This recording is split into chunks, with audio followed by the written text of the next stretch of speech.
I'm going to tell you why we're here.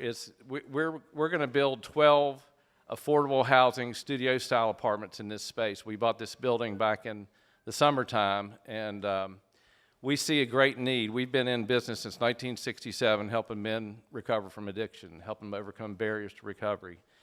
And my friend Joe Deegan is here, and he shared a video last night that I watched. Our drug czar, Dr. Lloyd, was in Washington with Robert Kennedy Jr. to talk about, they had a fireside chat, and his nephew, Patrick Kennedy, was there. He organized it. And they talked about, they're both in recovery. They both suffer from addiction. Their family was riddled with addiction, and they're both in recovery now. And so we're going to remain apolitical here today, but to tell you the story, Patrick organized this, and he's a mental health advocate. He was in the United States House of Representatives for many years from Rhode Island, and he started some mental health agency, different things that he organizes. And they talked about the need for treatment came up from addiction, from the opioid crisis and the other things that are facing us right here in West Virginia. But during the chat, RFK said that treatment without sober living is a failure, will fail. So treatment is important for people when they suffer from addiction. But the end of the road has to be sober living, the component that helps men get their lives back and get rid of those barriers to recovery. And then the aftercare component, which is what this is going to be. This is going to be a sober living phase 2 part for our program, and it's going to help men have the time to, number one, live in affordable housing, and we have an affordable housing person that helped us get our affordable housing loan from the Federal Home Loan Bank here today too. We'll talk about it in a minute.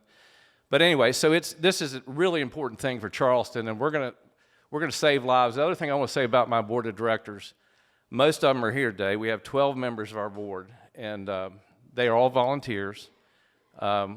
They collectively have 328 years of sustained recovery themselves, and they give their time, talent, and treasure to us to help men.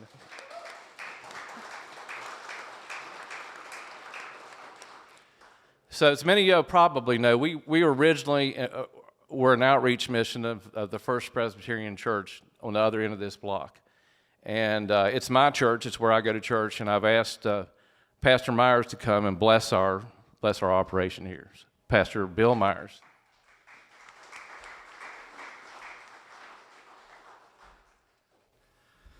Thank you, Dick. It's no secret, but it needs to be said again. I think the thing that separates the Kanawha Valley Fellowship Home in many ways are all of the people involved. The board, the volunteers, the staff, the residents. I don't know of another group that has the success rate that the Kanawha Valley Fellowship Home has in helping people find sobriety. And it's because I think every single person involved in the program, from the board to the residents, are walking with each other. And I think it's that, we talked about it over here, mentoring, it's the friendship, it's the trust, it's the hope that they provide. But it's the people that separate the home from a lot of programs, and we need to be grateful for all of that. So thank you. Would you join me in a spirit of prayer? God of life and love, we thank you for bringing us to this moment. We stand on ordinary ground made holy by what will rise here, a place where broken patterns are interrupted, where men find safety, structure, and the courage to begin again. You know the world we live in. You know how easily people are lost to addiction, despair, and isolation. Yet you are the God who does not give up, the God who builds hope where others see only failure. We give thanks for the Kanawha Valley Fellowship Home, for the men whose lives are being restored, for families who dare to hope again, for staff and volunteers who show up day after day with patience, accountability, and grace. Today we bless what is about to be built. Bless the hands that will do the work, the leaders who have carried the vision, and the partners and donors who made this possible. May these walls shelter more than bodies. May they protect dignity, tell the truth in love, and make room for real change. For those who will one day walk through these doors thinking their story is over, let this place proclaim that it is not. As we break ground, ground us in your purpose. May what rises here bear witness to healing, responsibility, and hope made real. We place this work, this place, and these lives in your care, trusting that what you begin, you will sustain. In gratitude and hope, we pray in Christ's name. Amen. Thank you, Pastor Myers. I appreciate the blessing, and that's a good beginning, I think, for us. So I'm going to recognize our partners very quickly that helped make this project us get started. First and foremost, we got a Federal Home Loan Bank forgivable loan product that for $1.5 million, and that was processed. The Poca Valley Bank was instrumental with Tony Marks and the folks at Poca Valley Bank helped us do that. But the people that really made it happen were Terry Cutright and Paul Martinelli, and they're somewhere in this crowd right here. So it's Terry, Reed, Cutright, and Associates. And Terry, I found out that Terry's brother, I'm kind of dense, but I knew her middle name was Reed, but her brother Arch and I were pledge brothers in Phi Psi fraternity in Morgantown. So, and her husband's a Phi Psi too. So we learned to drink like gentlemen up at the Phi Psi house. I don't know if that's what got me here. So anyway, thank you for being here, Paula and Terry. And we were turned on to them by Susie Salisbury. Miss Susie Salisbury turned, and so to keep it incestual, Susie and I are classmates. We went to high school together, junior high and high school. Grew up in the same neighborhood essentially, and so we're grateful for her, how these connections happen. So, but on a board back here, I have the Federal Home Loan Bank. Secondly, we have the Kanawha County Commission, and I think we have Commissioner Wheeler and Commissioner Tennant. I'm going to ask them to come up and speak a few words in a few minutes. But they gave us in one grant they gave us $200,000, and another one they gave us nearly $100,000 for another project down the street at one of our other homes. And so we're grateful for their support. And that's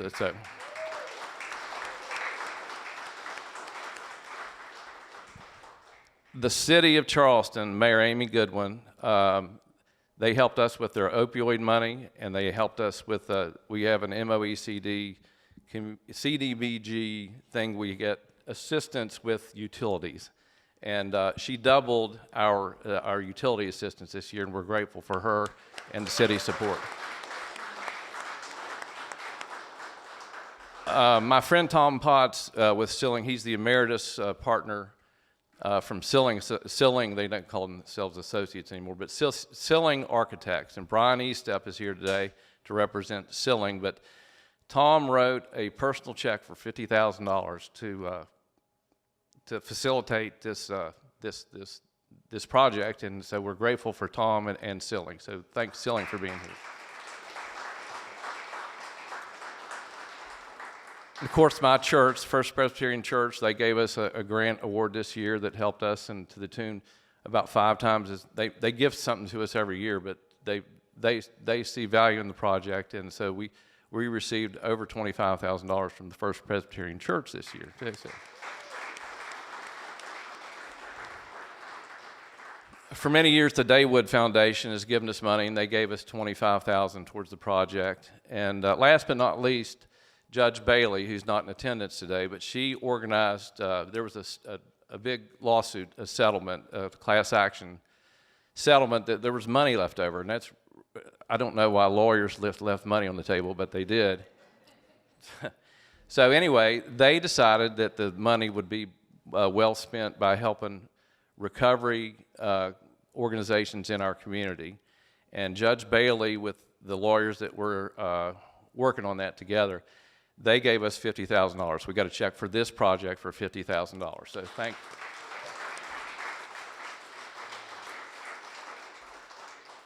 Then we get perennial support from the Greater Kanawha Valley Foundation, the Dickinson family through Hubbard Properties, the United Way of Central West Virginia, the Palantine Foundation, the Jacobson Foundation, TC Energy's a new partner, a young man named Andy Grimm who wrote us a big check, Fred and Linda Clark, Fred is on our board, and Fred is a very giving, generous person. He gives money to West Virginia University. He gets projects that means something to him. He's on the Clay Center board. He gives lots of money to the Clay Center. He sponsors our dinner. He helps us. He pays for the dinner at the Clay Center at our annual fundraiser. And Fred, over the years, has given us lots of money. So I want special recognition to Fred.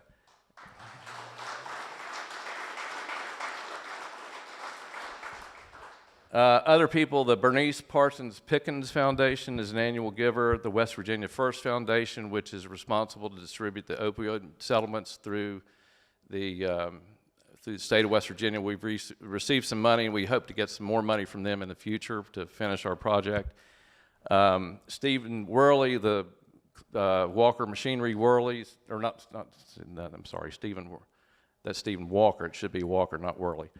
A.S. Thomas Foundation and the Willie Schuman. I don't know if Grant Schuman's here, but the Willie Schuman Foundation gave us some money for this project too. So our construction partner is John Jarrett. Our architecture partner is Selling Architects. And we have a young man named Aaron Nieto. Aaron, raise your hand.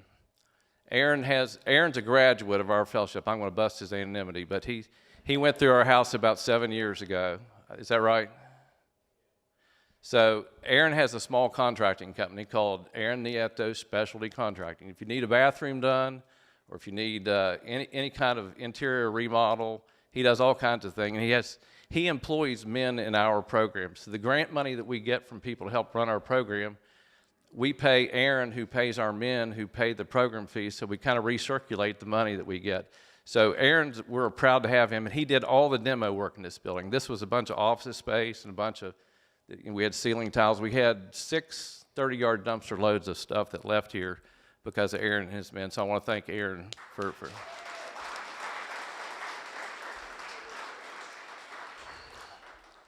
So I've asked Mr. Jarrett. John Jarrett and I became friends about 1.5 years ago. When we were contemplating this project, somebody suggested that one of the people I should interview as a potential construction partner was Jarrett Construction. And I knew John by reputation because he advertises a lot. I never knew him personally, but we had lunch with he and some members at the Poca Valley Bank over at Leonoro's about 1.5 years ago. And I told him about my vision about what I wanted to happen, and he said, you know, it's a funny thing. I said, I got a story to tell you. And I'm going to ask him, Mr. Jarrett, to come up. He has a special association with the Kanawha Valley Fellowship Home, and I want him to come up and tell his story. Mr. Jarrett.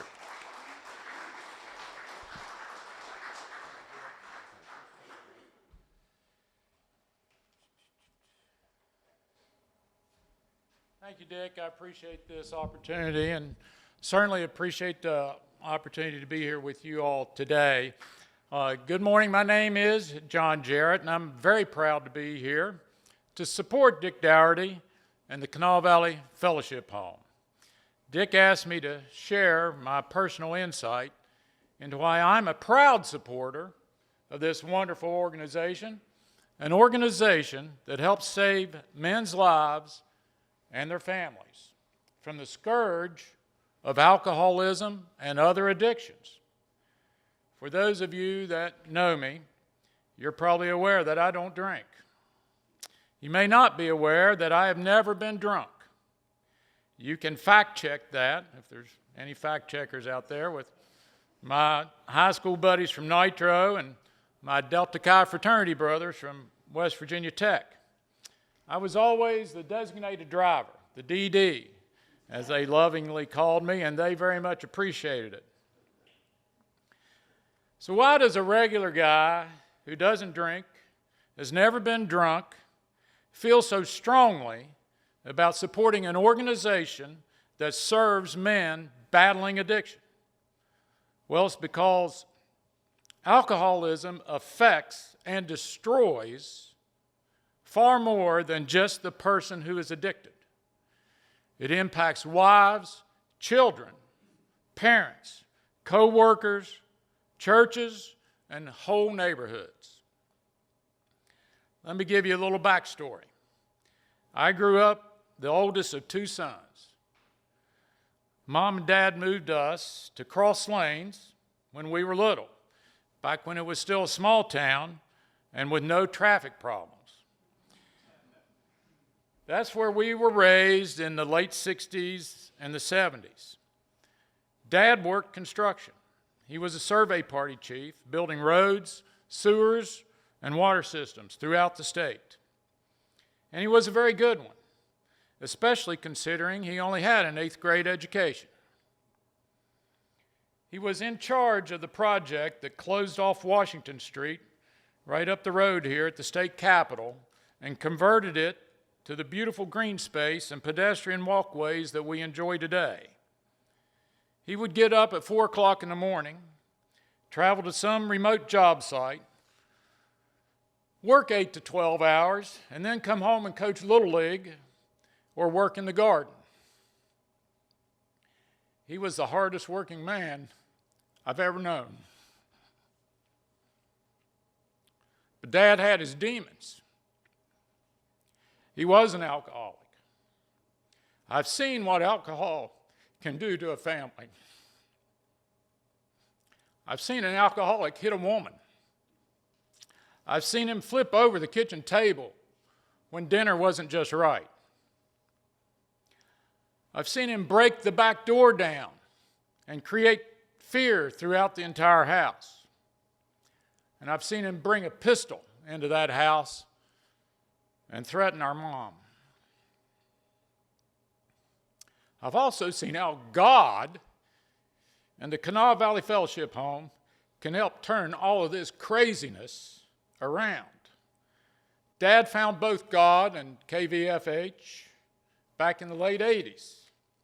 For 2 or 3 years, he was part of the sober living program and was even able to stay at the house for an extended period while he served as the maintenance man. This was when Lou Smith was the director of the organization, and it was in the old home right next to First Presby, just up the street here, just west of us from where we are now. Dad was the best that he had been in a long time. My wife Susan and I, we were newly married, living in Washington, D.C., when we would come back home for weekend family visits. Dad and I would meet for Sunday breakfast at Shoney's out on the boulevard. It was wonderful to see him live his best life, sober and hopeful. When the folks at Union Mission gave me what few things Dad had in his possession, one of those things was a sober living Bible. In it, I found 2 Corinthians chapter 5, verse 17 highlighted. Pastor, you may know that one.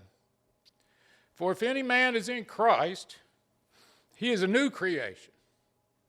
All the old has passed away. All things become new. It's been my favorite verse in the Bible ever since. It was then early in my life that I made a vow to myself. I would never let alcohol impact my family the way it did my dad's and his wife and his kids. So I hope you can now see how a person who's never been drunk, has never used drugs, can passionately support an organization like the Kanawha Valley Fellowship Home. By sharing my dad's story, I want you to see what is at stake for every man who walks through their doors and for every family that loves him.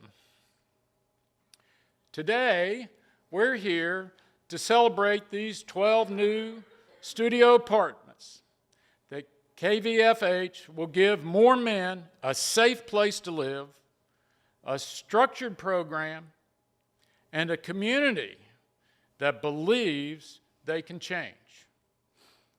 That means fewer kids growing up in chaos, fewer wives living in fear, and more men who get a second chance at life. So my ask for you this morning is simple. Don't just celebrate this groundbreaking, become a part of it. Support KVFH with your prayers, with your time, your influence, and if you're able, your treasure. Think about the next man who comes here looking for help and decide that you're going to help keep these doors open and this mission strong. Dick, I want to thank you for letting me share these personal insights. And I want to thank you and your team for the wonderful work that you do for our community. I also want to thank all of you all for being here, and thank you for standing with the Kanawha Valley Fellowship Home.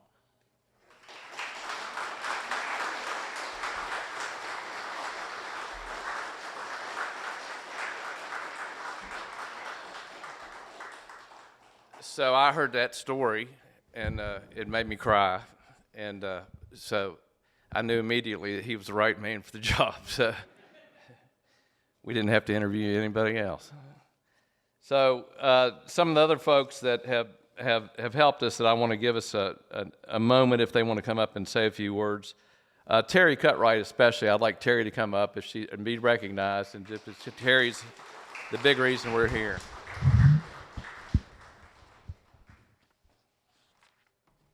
I have nothing like that to share, but so touched me. We are so happy. My company, very small boutique company, and working with nonprofits mainly, some government. When Dick called me a couple years ago and said, we think we have a project, which came through Susie Salisbury, so this is all homegrown. This project may not have happened today if it hadn't been for Susie alerting me to this program that the Federal Home Loan Bank has for affordable housing. It is like a well-kept secret. I have educated bankers, downtown professionals, and others that these funds are available, and this project is definitely something that fits within their programming. But it's been a pleasure to work with Dick.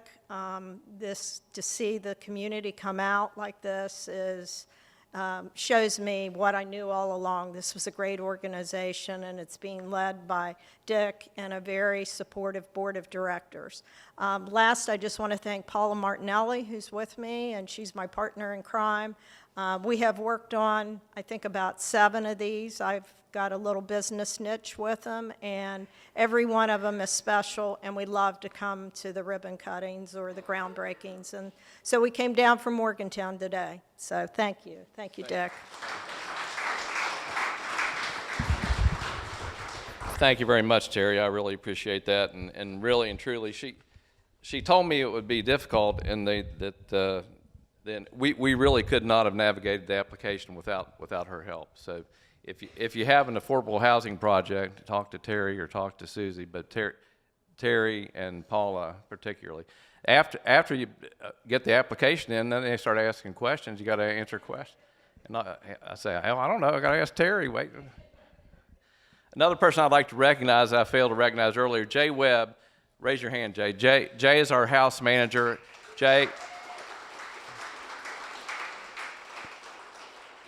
Jay's the assistant director. He's been with the Kanawha Valley Fellowship Home for 19 years. He was a product of our program, and he is a man in recovery who mentors men and is a really important part of what we do.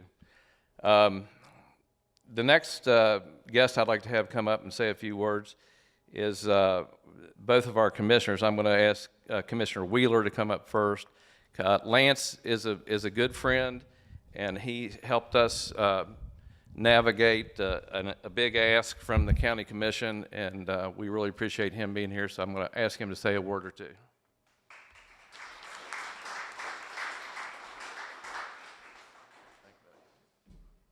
Thank you, Captain. I got up this morning and I got dressed, and my wife looked at me. She said, "Are you wearing purple because that's recovery?" And I said, "Well, no, I was wearing purple because I look good, but yes, I'm also wearing purple because it's Recovery Today. You know, Terry, thank you for sharing your story. I think this is a story that we all need to hear today, but something that we all also internally have our own story. I think that's why we're all here today, right? Whether it's a significant other, whether it's a parent, whether it's a sibling, a grandparent, a child. Unfortunately, in West Virginia for decades, we've all had someone that we know close to us who's afflicted by addiction, whether that is alcohol or narcotics. And I won't share my story because I don't want to take away from yours, but in March, I will be 6 years that I lost my father to an overdose. And I think every day about him and his demons. But his demons were two different people. There was the demon who, unfortunately, working hard as a blue-collar construction worker, tearing a rotator cuff and a prescription pad. But then there was my father, who loved his family and loved me. And I think in this blessing that I have as an elected official, how can I help our people, our community, the people we serve? How can I help them in this capacity? And fortunate, we fought for our opioid settlement funds, and we received those. And those monies are going to go to projects just like this. $300,000 to these projects with the Kanawha Valley Fellowship, making sure that they're going to continue the great work that they can do, because right now what we need, resources, infrastructure. We have the love, we have the compassion, but we need the infrastructure if we're going to fight the evils of decades and decades. So I am so proud of everything that you all have done, helping people, some close to me, everything that you all are here supporting, trekking through the ice and snow and frigid weather so we can come to an empty building and have a vision, right? Let's walk that vision together. Close your eyes with me. And I want you to imagine the sounds, the rustling of people waking up in the morning, the people going to work, those writing a resume as they look for a job, look for an opportunity.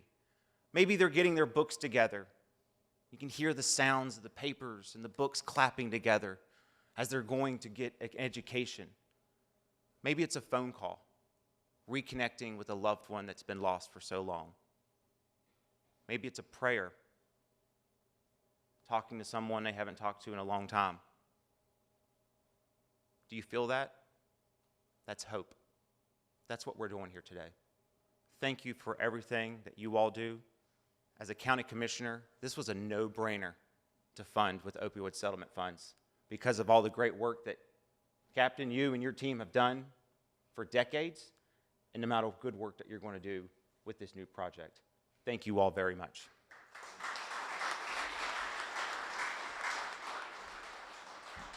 Thank you very much, Commissioner. And the next Commissioner, Commissioner Tennant, I had the privilege, I get to serve on the day report board, the Kanawha County, through the County Commission, and I went to a graduation. We had one of our men graduate from drug court last week, the week before last, and I got to hear Commissioner Tennant come and make an impassioned talk that in Judge Bailey's courtroom, and it was really, really great. And I'd like to welcome her for a few words there.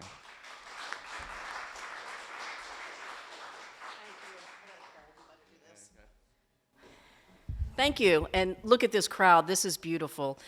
And I know that it is the overall spirit and feel right now and for these facilities.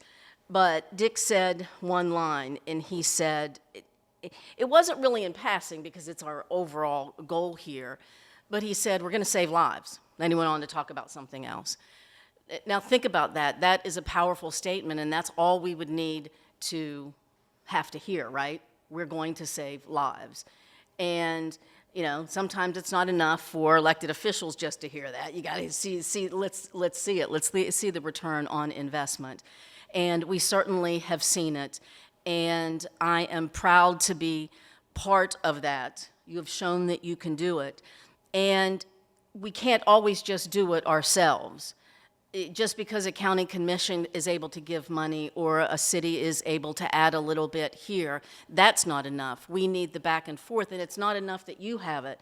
And that's why it's so important, I think, that we show up. We show up to things like this. Heck yeah, we're going to certainly show up to ribbon cuttings, right? Isn't that part of the job requirement as an elected official? Right? When we ran for office, it's like, yes, you have to go to ribbon cuttings. Well, of course you do. But we have to show up in its hard times, too. And that's why if you ever have the opportunity to go to a day court, adult day court, I haven't had the opportunity to go to a juvenile drug court graduation yet, that's what you see. Lance talked about vision. You all show the vision. You all show the passion, John, and thank you for making me part of this team. I will forever go to those graduations. I'll be here when we need something said, when we need to work together and be part of it together, because we will save lives, and we have to make that our focus in all that we do when we are in tough situations. So it's good to be here. I'm so glad that you mentioned all these partners, because we can't do all of this alone. So thank you for having me part of your team. I'm ready to go forward and do what else I ever need to do, Coach. So thank you.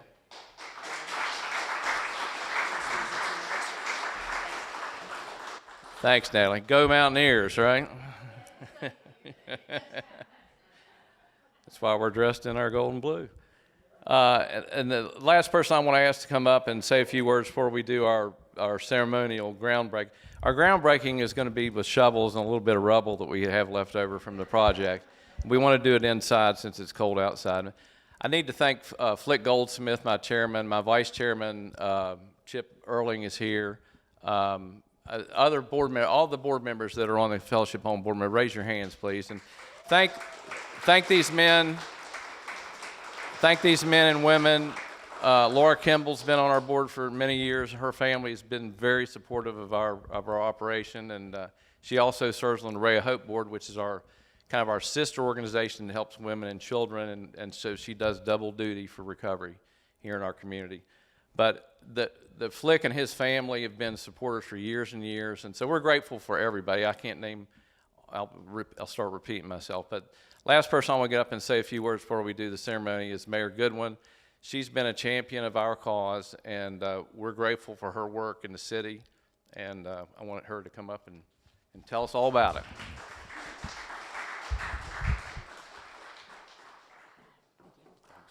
Love you. I'll make it really fast. Number one, Aaron, raise your hand. Do you have business cards with you today?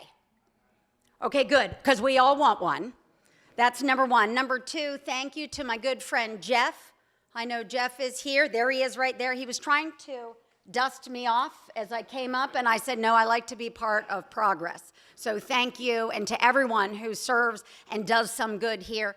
John, thank you for that. Thank you for allowing us to be a small part of your monumental steps moving forward. I am here today for 1,000 reasons, but my main reason I'm here today is because of Jeremiah. Jeremiah has been here for 5 months. Jeremiah has done amazing work. If you don't know Jeremiah, please do not leave without introducing yourself to Jeremiah. He's worked really hard. He's gone through a whole bunch of stuff. But the thing that Jeremiah is so excited about now, every morning, he wakes up with hope that is becoming real. As Pastor Meyer said to us, he wakes up not hurt, not sick, and filled with that hope. And so I'm happy to stare at him today to say, this is hope that is real. And so if you don't have time to meet him today, you can also have lunch here as well and be a part of it. Thank you for allowing me to be a very small part of your amazing journey. Thank you.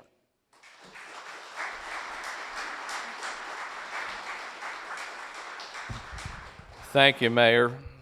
We really appreciate that. And before we do that, she reminded me, we have a beans and cornbread luncheon the last Thursday of every month.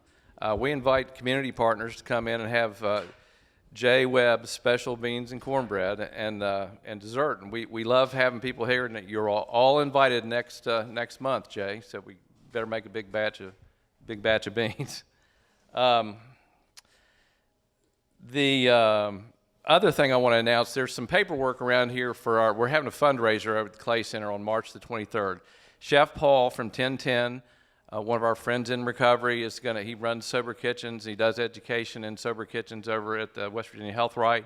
He's going to be the caterer for the event, and he's going to speak at the event, and we're looking forward to that. And he's going to be a big part of that. So it's a big celebration. March the 23rd. It's on a Monday. We don't serve alcohol, so it's Monday. You need to get sobered up anyway. But it's going to be a big event. It's our 5th annual. We started this five or 6 years ago, and we're excited to be that. So you can buy individual tickets, or you can be a sponsor for the event. And that's one way you can help us continue this. There's a board over here that says we're about $310,000 away from fully funding this project and being debt-free. We paid $650,000 for the building. Downstairs will be administrative offices and a community center that's going to be like the phase 2 of the phase 2 project. But to get this part built and done, we need another $310,000.